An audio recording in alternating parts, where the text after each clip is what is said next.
Hey everybody, it's Chris, and welcome back to another Deadly Class recap review comparison video. This time we're looking at episode 8 of the SyFy original, and again, just to orient you, having equipment problems, almost got it fixed, so just a couple more videos like this, where you're seeing my beautiful face and beard, and then we'll be back to the normal videos you are used to. So with that explanation out of the way, let's just jump into this video. If this is your first time here, I take TV shows and movies based on books and compare and contrast them to the source material. Oh, and don't forget to subscribe to the channel so you don't miss any of my future videos, and click that notification icon to join the notification squad, as it were, and be the first to know when something new drops. So just a quick warning here. Since I do take the TV show and the source material and contrast them, there is a chance that I might convey some information that is spoilery in its nature. If that is a problem for you, go ahead and turn this off, and you could always come back and watch these videos after the season is done. Okay, with that out of the way, I think it's time to just jump in and get this thing going. Okay, first up we have Shabnam and the Journal. This was in the source material, but very, very different. In the comic, Shabnam is working, if you will, for Master Lin and not for Master Lin's sister, because as we have talked about before, she's not a character that exists in the comic at this time. It feels like, to me, that they have moved all of the more unpleasant characteristics of Master Lin and his character in the comic to his sister, to allow Benedict Wong's Master Lin to be way more likable and sympathetic. And if this is the reason for that character to exist in the show, then I am all for it, because I love what Benedict Wong is doing with what they're giving him for Master Lin. So fantastic job on that one, writers. Okay, next up we're going to look at The Lockdown. Okay, this was all new for the show, and if I'm being honest, really rubbed me the wrong way. I did not like any of it, from the weird groupings of the students for each of the rooms when they threw them in the rooms, all the way to the threesome storyline with Lex, Billy, and Petra. Yeah, it was all just time-filling silliness that added nothing to the story, in my opinion. So, not a fan. Next up, we're going to talk about Lex, where I did not like any of the Lockdown overarching storylines and all of that stuff. There were a couple of really good moments in it, and one of those was centered around the character of Lex. In the comics, he is a much, much different character. This whole backstory with his father being a good man, a hero, if you will, is completely new for the show. His father is in organized crime. He's a crime syndicate person, so in the comics, Lex is very much a legacy and not a rat, as opposed to what we see in the show. So I really like the changes they made for his character, because his character was completely boring and just, I hate everyone and I'm going to make bombs and blow people up, and just, again, not very interesting from a character standpoint. So the show version is vastly superior. It's interesting to me as well, because making his character more sympathetic is going to make the ending of his storyline in the show way more impactful. I mean, I did not care at all when his storyline ended in the comic, and I think we're going to care when it does in the show. So really sneakily well done there, writers, for making him someone we actually care about. Oh, and another interesting thing is he is not British in the comics. He is straight up American. I mean, his parents might be British, maybe they moved here, but Lex, the character, is American. He uses Brit slang and turns of phrase and things like that in the comic, which is interesting. I mean, he's punk, and the punk scene came out of, a lot of what we know about punk came out of England, so it makes sense that he would adopt the way they speak. But I do like it better in the show that he's straight up just British and moved here and was picked up by Lin off the streets and pulled into the academy. So very nice changes with his character. So next up, we're going to talk about Saya and Maria. So there is a throwdown, if you will, between Maria and Saya in the comics, but does not happen right here.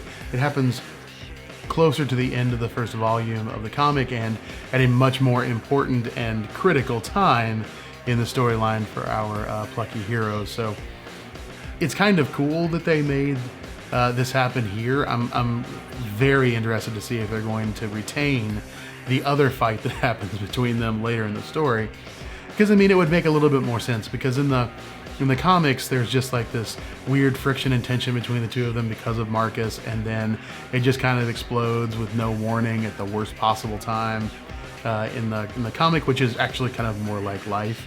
But I like better from a storytelling standpoint that they are possibly foreshadowing what's coming by this moment in this episode where they're kind of at each other's throats because of a misunderstanding and not something real yet. So very interesting turn of events, and again, great job with the writing on this.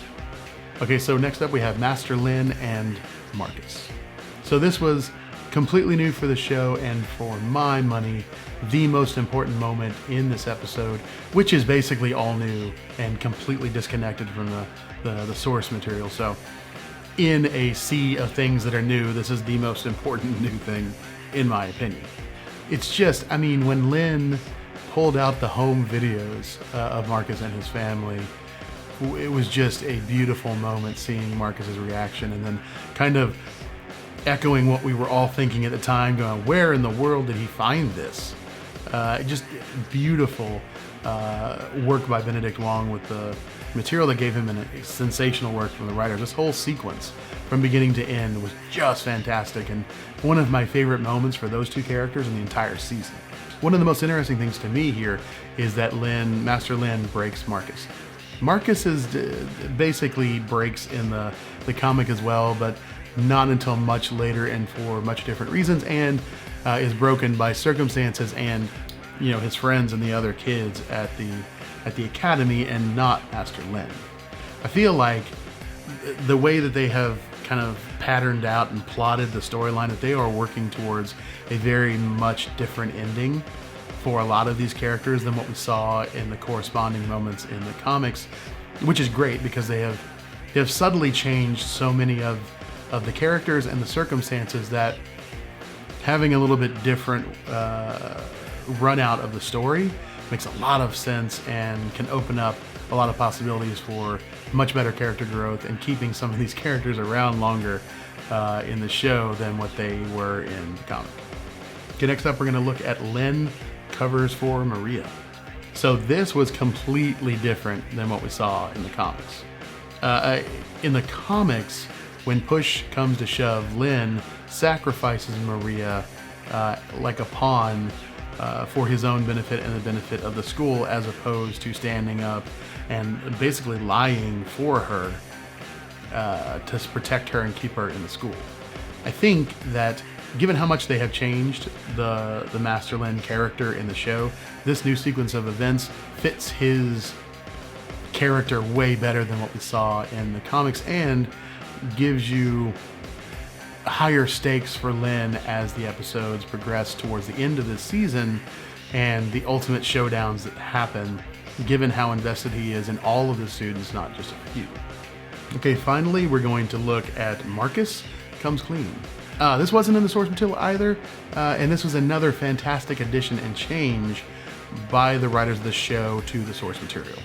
In the comic, they essentially just, Saya and Marcus are kind of off on the side planning all of this stuff, and they decide to go to the crew that they were with when they went to Vegas, because they're already all implicated and accessories after the fact and all of that stuff to what happened with Chico. So they have a marked investment and reason to go along and help get rid of Chester and make this problem go away.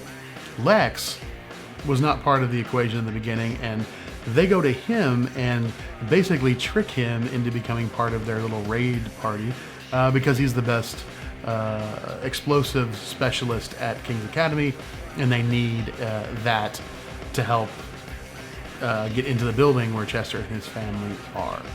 I really, really do dig, though, the way this moment plays out in the episode. Since they've subtly changed so many of the characters and made them more sympathetic and more more emotionally mature and varied than what we see in the comic. Having this rallying cry around Marcus because they all, in one way or another, care about him. Vastly different reasons, obviously, but even Lex in the show has some sort of relationship that is positive with Marcus at this point. So being able to rely on that and to leverage that to get them all together and unified in one purpose by opening up and sharing his deepest, darkest secret with them, it was just fantastic for the show. So again, I've been saying that a lot through this video and the last couple of them, but man, kudos to the writers. They've done a fantastic job taking what was great source material and in many ways making it vastly better.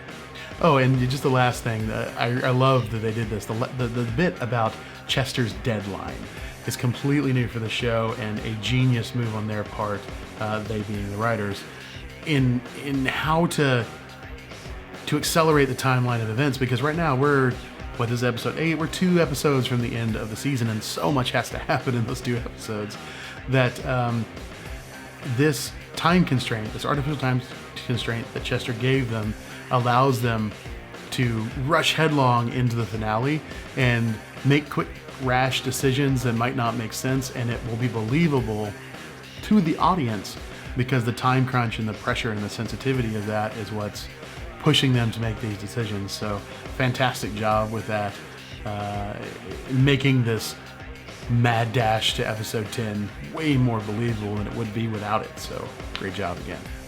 Okay, that's it for this video. I hope you enjoyed it.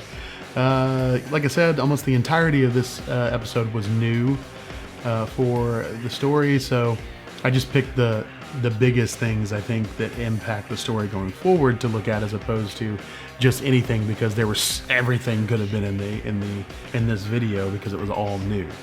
With that being said, I hope you liked the video. If you did, give it a thumbs up. If you didn't, give it a thumbs down. I won't hold it against you. It's a free internet. You're entitled to your opinion, whether I agree or not.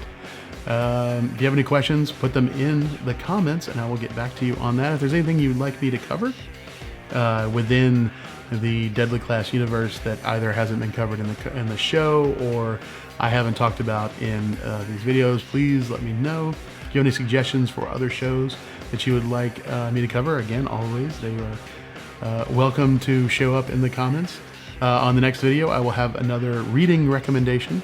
Pretty excited about that. I really love that idea. I might actually do it like a book club, as someone has suggested, so that we can all read a book together, and then maybe do like a live stream, because I have access to that now, and we can do a live stream where we talk about the book together and have comments and stuff. That might be fun to do once a month or something like that. So let me know what you think about that. Put it in the comments if you think that would be a cool idea or not. And yeah, I think that's it for me. I will see you again tomorrow with another episode. This is 2 in a row. It's going to be 3 soon. We're going for 4. It's kind of amazing. Hopefully I can keep that momentum going.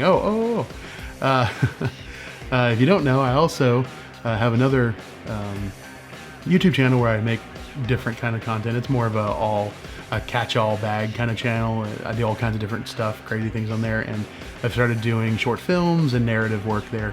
And my first micro film, because it's less than 1.5 minutes, doesn't really count as a short film, was pushed out today. It's called Distraction, and I would love it if you would go see it and leave me comments about what you think about it. Yeah, I think that's really it now, so I will see you guys in the next video. Thanks.